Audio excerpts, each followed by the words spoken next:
what normal people up there can start today to get the highest chance to live longer, healthier?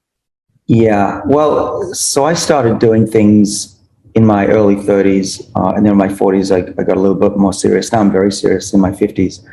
But mainly that's because technology has been mostly proven out.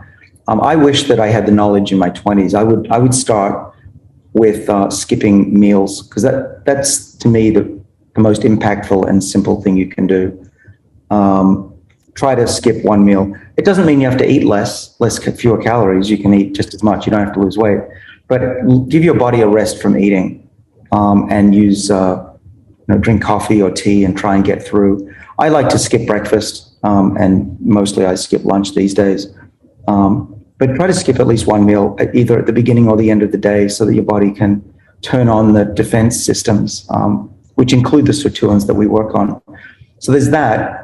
If you just do what doctors recommend and nutritionists, if you don't smoke, don't overdrink, do some exercise, eat the right things, and don't have a lot of stress,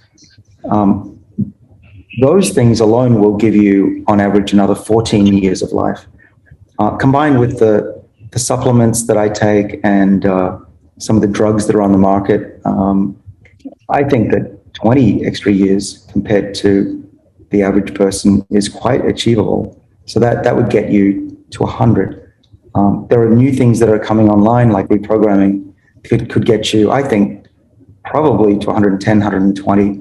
But if we can reprogram the body safely multiple times, I mean, why couldn't we live for 150 or more years?